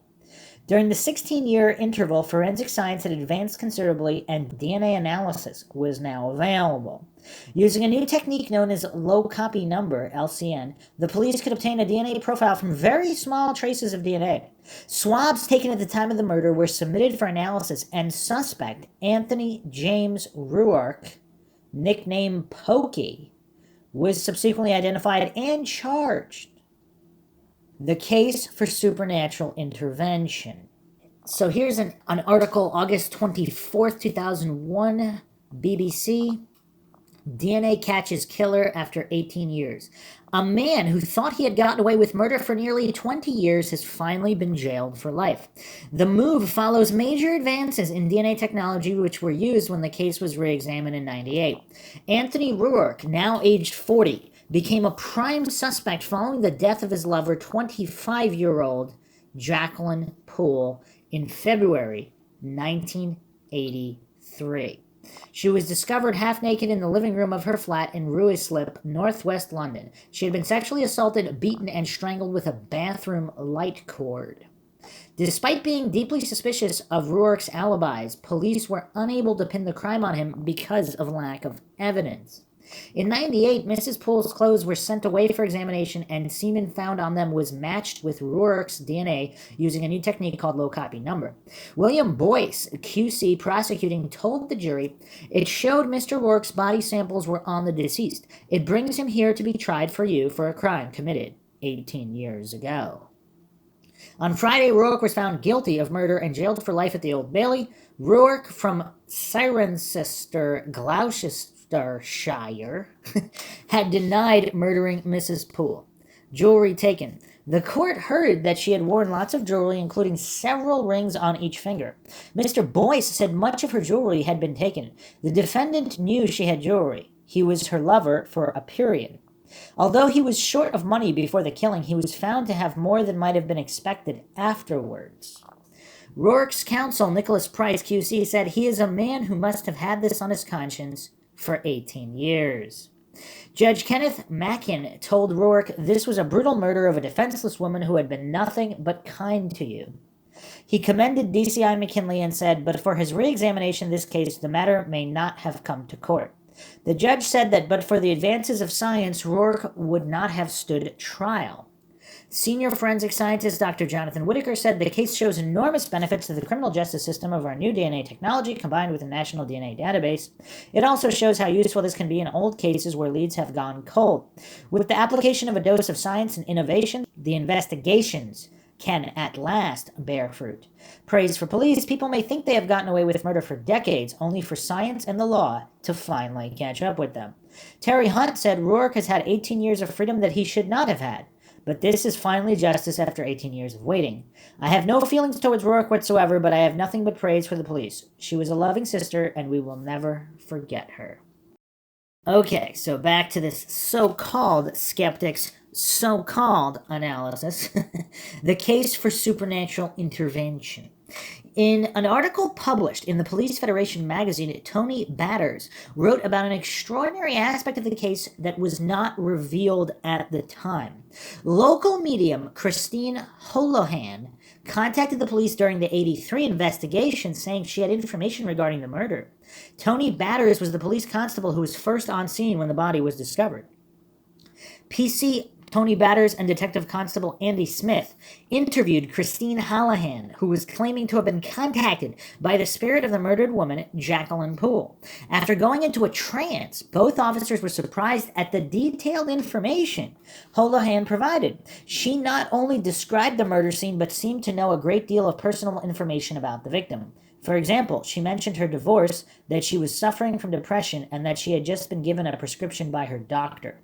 She also knew her maiden name, Hunt. But that's not all. She gave a detailed description of the killer and, with automatic writing, wrote down the name Pokey, which we now know to be the killer's nickname. In relation to the missing jewelry, she wrote down Garden. Batters states that out of around 130 points made by Holohan, more than 120 have now been shown to be correct. The two officers found this quite remarkable, and what apparently clinched it for them was an impromptu psychometric reading from Holohan to DC Andy Smith, in which she told him quite personal information that she could not have possibly known prior to the meeting. This case has now been investigated by Montag Keene and Guy Playfair from the Society for Psychical Research, who seem convinced that this represents solid evidence of post-mortem communication. The basis of this claim is that it was impossible for Holohan to have obtained this information by normal means and therefore must, by default, be paranormal. They believe it must have either been telepathy or mediumship. Another secondary aspect of this hypothesis seems to focus on a pullover that was retrieved from Rourke's dustbin following a search by police officers. It is argued that without the timely recovery of this piece of clothing, Rourke may have once more escaped justice. Montag Keene issued a statement which was quoted in a discussion forum. Regarding the pullover, he says, "But the fact is that without the help of the medium's statements, the police would not have retrieved the pullover or interviewed and taken statements from everyone with whom Rourke came into contact with that evening, nor, according to Tony Batters, would they have checked and verified all Rourke's movements during previous fortnight." He then elaborated further. The pullover became vital as it was his only garment retained for forensics, and it showed numerous exchanges of blood and saliva from Jackie Poole to him. This proved an act of violence as opposed to the intimacy which he claimed in his defense at court. I believe the above fairly accurately summarizes the case for the believers. At the time of writing, Keene and Playfair's report had not been published. When it is, I may add to the above. Okay.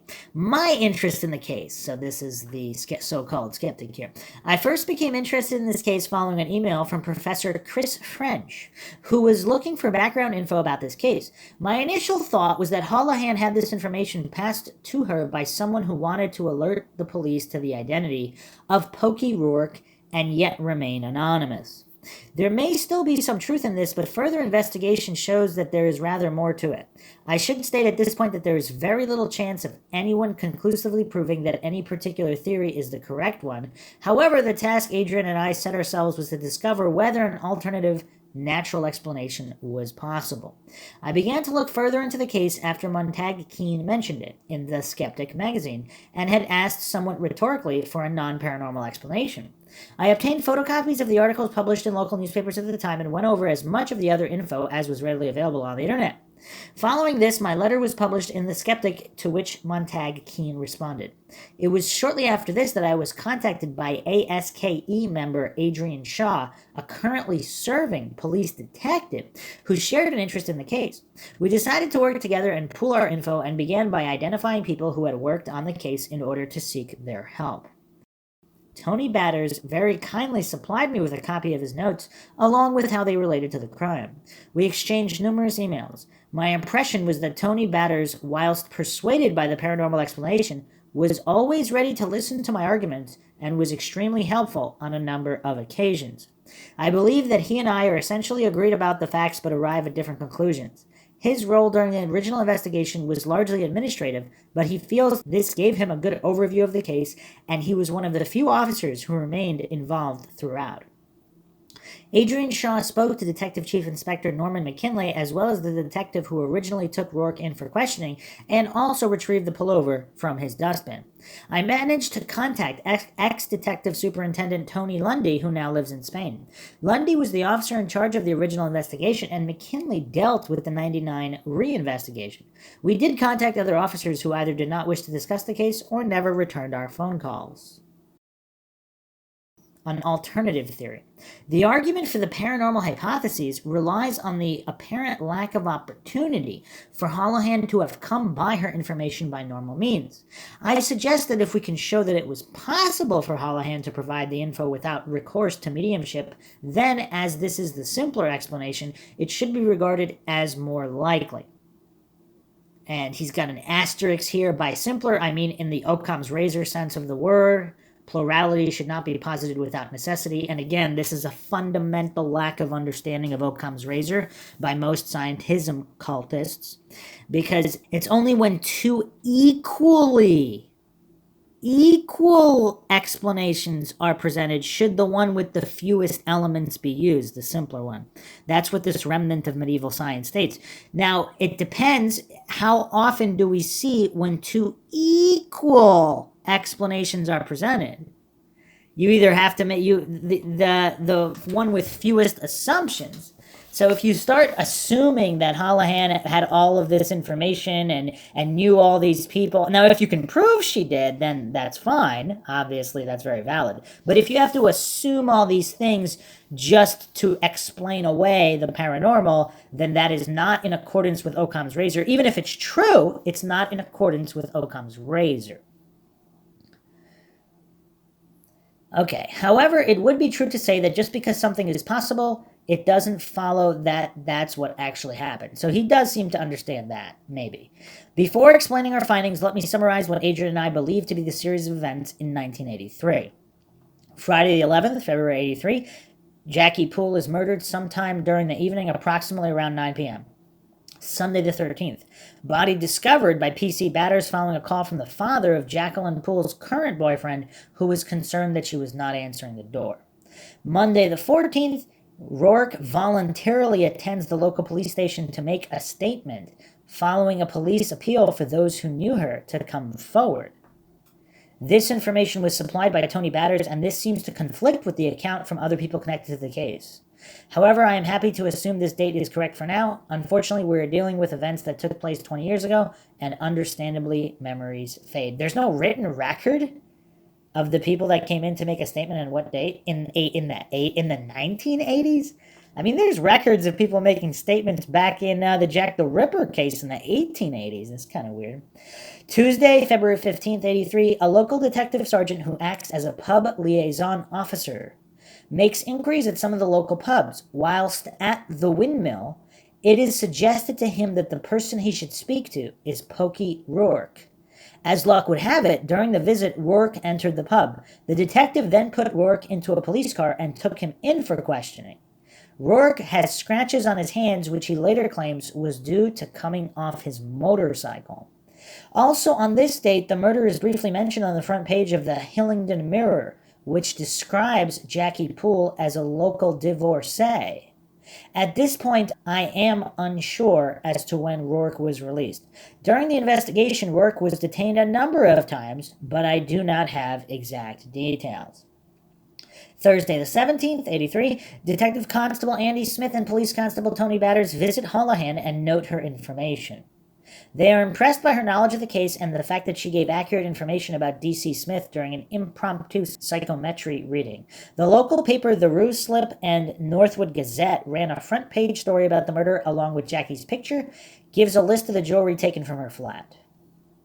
In her book, A Voice from the Grave, Christine Holohan confirms that she first contacted the police on Thursday. Friday the 18th, 83, Rourke is arrested, and during a search of his premises, a pullover is discovered in a dustbin and retained as evidence. In fact, this may have happened earlier, but we can't be sure. It is surely reasonable to assume that this murder is going to be the subject of intense local gossip, particularly in places like the Windmill, which was not only the place from which Rourke was taken, but where he also regularly drank with his girlfriend, as indeed did Jackie Poole and her boyfriend. Jackie Poole had a wide circle of friends and acquaintances, including a close friend who told the police of Jackie Poole's rejection of Rourke's attempts to flirt with her, along with a great deal of personal info about Jackie herself. In A Voice from the Grave, Holohan acknowledges that she overheard two women discussing the murder on Monday morning, 3 days before she contacted police. At this point, the address of Christine Holohan becomes very significant. She lived only 1.3 miles from the Windmill pub. Regarding this actual information Holohan supplied about the victim and her murderer, I'll return to it in a moment. But as for the psychometry reading given to the detective constable at the time, I'm afraid I dismiss this as simply cold reading doing its work. Police, no less than anyone else, can be fooled. As far as I know, there are no contemporary notes of what was actually said as opposed to what was remembered.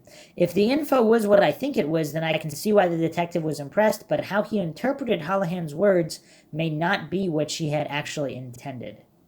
I mean, that's kind of a pathetic explanation, though, because how would he know what she intended? And even if she's not psychic in any way, she might have intended exactly what she said in terms of a guess, and that's exactly how he took it. But this so-called skeptic has to resort to all of these hallucinations and pretending that this might have been that and that might have been something else without actually knowing, which is hypocritically the thing that he's accusing the so-called believers in doing. That he was amazed, I have no doubt, but by itself, this is not very compelling. Although Andy Smith appears to have readily assisted the SPR, he has refused to discuss the matter with either myself or Adrian. According to DCI McKinley, who spoke to Adrian, there are no official notes of this meeting, but Tony Lundy does remember Holohan being discussed and asked if she could provide some info that they didn't know already, such as the location of the missing jewelry. Alas, it appears she couldn't, which is a pity, as this would have been of considerable use to the investigation team. Lundy remained unimpressed. Wait, didn't she say it was in the garden? And was it checked? In my first conversation with Lundy, he said Rourke was suspected immediately and held in custody within the first 24 hours of the investigation, and it would have been during this time that Rourke's premises were searched and the vital pullover discovered.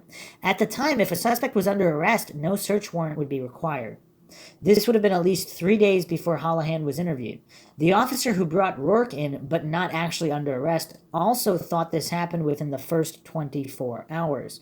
However, according to Tony Batters, Rourke attended voluntarily on the first Monday, but even after his being taken in, it wasn't until Tuesday. This was still 2 days before Holohan was interviewed. Unfortunately, there seems to be no way to pin this event down. Rourke was interviewed on a number of occasions, and the pullover may well not have been retrieved until after she was interviewed. From the above info, it can be seen that it would be certainly possible for Holohan to obtain at least some information. Jackie Poole would have no doubt been discussed in some detail, as would Rourke. Both Tony Lundy and Norman McKinley said it was common knowledge that Rourke was regarded as a suspect. At the time, Holohan was 22 years old and lived with her sister. The probability is high that they would have mixed with other people of a similar age. In 83, Rourke was also 22. However, Holohan came out with other details that helped make an impression on Tony Batters and his colleague. Well, here's the other thing about these so-called skeptics. If she is a psychic, and she does happen to be local, Her being at the bar and hearing local gossip about a local murder, how would that disprove her psychic powers? Because if she happens to be a local psychic, she would have some of the information. Again, this is what false dichotomy logical fallacies are. And a lot of skeptics, they're pretending to be skeptics looking for rational explanations, but they don't even understand basic logical fallacies. Now, this doesn't prove she's a psychic in any way, of course, but this does expose this so-called debunking as illogical nonsense. What did Holohan actually say? Tony Batters has generously given me permission to publish his notes, which can now be read here. If you remove all the personal references about Jackie Poole and Anthony Rourke, which I believe would have been easy to find out about at the Windmill and other local pubs, the notes are reduced quite drastically. There are also some references to the jewelry, such as the St. Christopher that was mentioned in the local paper. Holohan also provides details of the crime, and it would be upsetting for her family to have those debated in public. This text has been removed. Well, so how would they know if it's accurate or not? Nevertheless, certain things can be inferred from what was stated in the newspaper article above, i.e., she was beaten, sexually assaulted, and strangled. It is impossible to know what sort of info was discussed publicly by the many friends and acquaintances who knew Jackie Poole. People like to play amateur detective, and aspects of the crime could have been discussed. This is just conjecture on the part of Adrian and me, and we leave others free to disagree. Well, here's the other thing, too. If someone is a psychic, they might have even actually known the individuals in question. This isn't points for or against any of their psychic abilities. And again, we have to look at one case is not really enough to debunk or prove psychics. This is why we have all these other cases, especially the cases I found interesting is when the psychic was not local, living in another country completely. Those are interesting. There are a few trivial items that impressed Batters and his colleague, and latterly Montag Keene. Example: 2 cups in the kitchen, 1 washed up. She made cup of coffee. What might these words actually mean? How many ways could they be interpreted? Is she saying that Jackie Poole only had 2 cups in her entire kitchen, 1 in the cupboard or 1 on the work surface, and the other washed up on the draining board? Did she make coffee for the murderer, a friend? Or perhaps it implies she made coffee for herself. When did she make coffee? Tony Batters fits the remarks to the facts. Kitchen, first left of hall as entered. 2 cups on view, others stored. 1 washed and upside down on the draining board, other cup unwashed, quarter full of coffee. Interesting. Whatever was meant by this particular piece of trivia, it did not provide any relevant information regarding the crime. It is entirely possible this was simply a guess. In his article, when referring to some of the info, Batters himself says these could have been guesswork. Well, 120 out of 130 points, I mean, that's some pretty damn good guesswork. Again, we do need to see the other thing with a lot of these cases, we don't have their batting averages. I mean, has this psychic conferred with police on other cases, and what was her batting average in the other cases? Like, we need to have all this information. I tend to agree, unsatisfying as this suggestion might be, it remains a possibility, as even if it were wrong, it would be difficult to disprove. No, it wouldn't. If she had like 20 cups in the kitchen and she was a tea drinker instead of a coffee drinker, that would be easily disproved. If 1 cup was washed or unwashed had been found, would Holohan's statement still fit? I mean, it depends, but okay. There's another possibility. When the body was discovered, the father of Jackie Poole's boyfriend entered the premises with Tony Batters. Maybe he saw something and maybe he didn't, but the flat was quite small and this remains a possibility. Perhaps he looked through the window. As far as I know, the front window of the flat looks out from the kitchen. The man was also one of the last people to see Jackie alive and left her flat about an hour prior to the murder. Were these cups there at the time? I don't know, but if they were, then obviously he already knew about them, and if they weren't, then maybe he caught sight of them later and thought this was significant.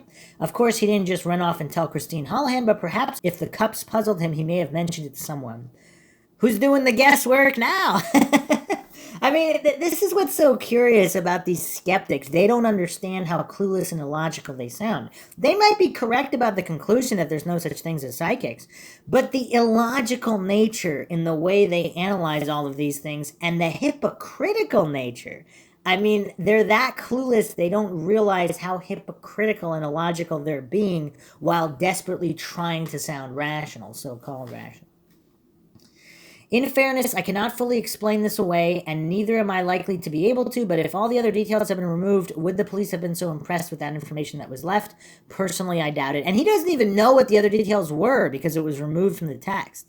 So, all guesswork on the skeptic's part as well. 2 men called earlier. She didn't want to go. According to Tony Batter's comments, 2 people were due to take Jackie to her new temporary bar job at Whispers nightclub and called for her at 7:45 p.m. Also, according to the same notes, the father of her boyfriend didn't leave until 8:05 p.m. and thus may have known about the earlier callers, either because he was there or because she told him afterwards. Again, did he mention this to anyone else? How would he know that there were men calling, even if he was there and he heard 2 phone calls? This is quite a desperate attempt by this so-called skeptic. The actual content of Tony Batters' notes sounds suspiciously like cold reading to me. As Adrian noticed, sometimes Holohan talks as if she is Jackie Poole speaking directly through the medium, whilst at others she slips back into third person. She says things like, "You have got the right group," rather than "You had the right man in custody last Monday." Again, why would mediumship be an exact science? If she's a psychic and she's getting information, and then she's also being a channeling in and out of a dead person, a dead person's aura or whatever, being able to contact them, why would she stay in one frame the whole time? That's kind of a weird thing to hallucinate would have to be done if mediumship is real. It's so weird. In his article, Tony Batters writes, she knew that in the course of robbing her, the killer had left 2 of the many rings she always wore. According to Batters' notes, what she actually said was, someone knows about the jewelry, she had some stolen, some left, was there another ring from these 2? Remember that the theft of jewelry had been reported extensively in the local paper, so general comments about jewelry are not that remarkable. She doesn't actually say 2 rings were left behind. These notes were taken from a verbal statement. Perhaps Holohan actually said, was there another ring from these 2 TOO, which was then misinterpreted by Batters. As this jewelry has never come to light, the statement about someone knowing about it might also be wrong. Tony Lundy feels sure that he had tried to sell it, something would have eventually surfaced. But didn't he have a lot of money after, so maybe he did sell it? And if he sold it to a fence or some kind of illegal outfit, there would be no record of it. Why would criminals come forward about that info? So again, this general guesswork by this so-called skeptic, I mean, this is one of the sorriest attempts to debunk a psychic or the paranormal I've ever read. I mean, it is quite pathetic. Did Holohan actually help the investigation? Much has been made of the pullover retrieved from Rourke's dustbin, and how if it wasn't for Holohan's information, this might have never been seized. But just how significant did this piece of evidence turn out to be? When asked by Adrian Shaw, DCI McKinley couldn't even remember the pullover. Wait, isn't that where they got the DNA evidence? Tony Lundy does recall fibers being mentioned at the trial, but he and McKinley are emphatic that the conviction was achieved by DNA evidence from semen and skin found underneath the victim's fingernails. Okay. The pullover played no part, and even if it did, it was not due to anything Holohan had said. I find it curious that Holohan gives a pretty detailed description of Rourke, but not once describes what he was wearing at the time. And even if she did describe what he was wearing, the skeptic would say, oh, she was local, so she saw him walking, she could have seen him walking around that day or talked to someone who did. See how that works? If this pullover was of such significance, why didn't she say what he was wearing? One explanation might be because she didn't know. What Tony Lundy is sure of, and he has restated this unequivocally, is that at no time during the investigation did he take any action based on information supplied by Holohan. He only ever followed normal police procedure. It could be argued that Lundy ordered various gardens to be dug up, but if so, all that did was to waste police time. I can't be sure if this garden digging did in fact happen, but let's suppose it did. Let's also suppose Rourke was arrested because the entire investigation team was so impressed with Holohan that they went straight out and arrested Rourke and searched his premises. Does this affect the claim that the source of information was in discarnate spirit? Of course not. As far as I can tell with any certainty, she provided no information that affected, influenced, or progressed the investigation in any way whatsoever. But wasn't the claim about whether or not she was psychic or not whether or not she secured convictions according to the laws in place and police procedure? Shift, who solved the case? Last of all, both Adrian and I would like to point out that the case was eventually solved as a result of diligent and professional investigation carried out by the police, combined with the tremendous advances in forensic science. This is where any credit for solving the case should be focused. In the end, the hard work of the original investigation team enabled DCI McKinley to eventually get a conviction. I mean, not really. The original team, there were 2 investigations and they didn't yield anything. And then it was only way later with the DNA evidence. Okay, had Tony Lundy had access to modern DNA techniques as opposed to a medium, Rourke would have been serving his sentence that much sooner.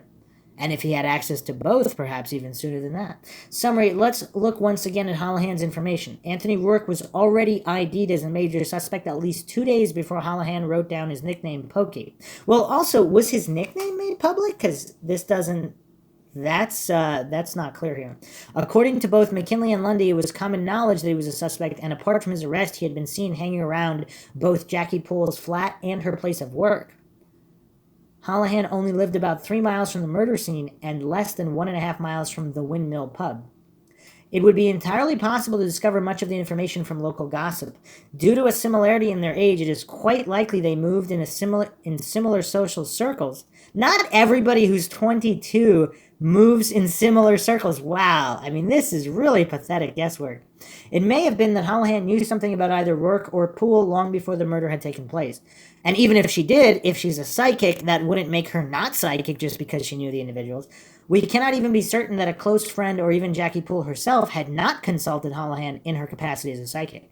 I mean, making all these assumptions? That's not very like a skeptic.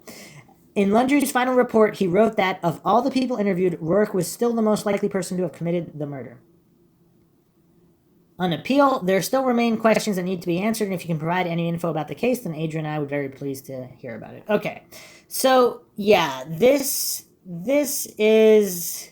Yeah, I mean, this is really pathetic on the part of skeptics, because couldn't they actually do the legwork and do a real investigation? Can't they find out if she visited that pub? Because if she never even went to that pub, I mean, and that's where all the gossip was discussed, or at least most of it. Because he's making all this big deal of how close she lives to a pub. I mean, there's a lot of pubs in a lot of places. If she's not the pub-going type, not every single 22-year-old who lives in the vicinity of a pub visits the pub. So if they actually did a real investigation, they could have found out. Because if she never even visited the pub, and if she didn't run in similar circles at all, you know, how many 22-year-olds are in the vicinity of West London, and they all run in similar circles? Of course not. That's a nonsensical claim. I mean, these goofs are this triggered that a psychic was somehow credited with something, and this is obviously not a great case for proof of psychics at all, but just the pathetic nature of this attempt to debunk, I mean, that's quite mind-shocking. And of course, there's plenty of other cases where the psychics are not even remotely local. So, yeah, obviously it doesn't prove her psychic ability in any way, and I am not arguing for her psychic ability, I'm just pointing out the terrible attempted debunking here. Alright, so that's it for today. Hope you guys enjoyed another edition of MindShock True Crime in the Psychics That Solve Cases series. Plenty more to come. There are a lot more cases and a lot more psychics to go over, so stay tuned. More follow-up episodes coming soon. As always, if you enjoyed the podcast, want to help support the podcast, you can donate to our PayPal. Just check the link in the description. You could also become a YouTube member right here on YouTube. Make sure to subscribe to the channel, like and share Twitter, Facebook, Reddit, Patreon. Patrons do get priority for case topic, logical analysis, co-podcast requests. You could also be a guest in the podcast depending on your tier. Questions, comments, theories, thoughts, suggestions, rebuttals, debunkings of any kind, leave them in the comment section. This is Bruce McGuire signing off. Catch you guys next time.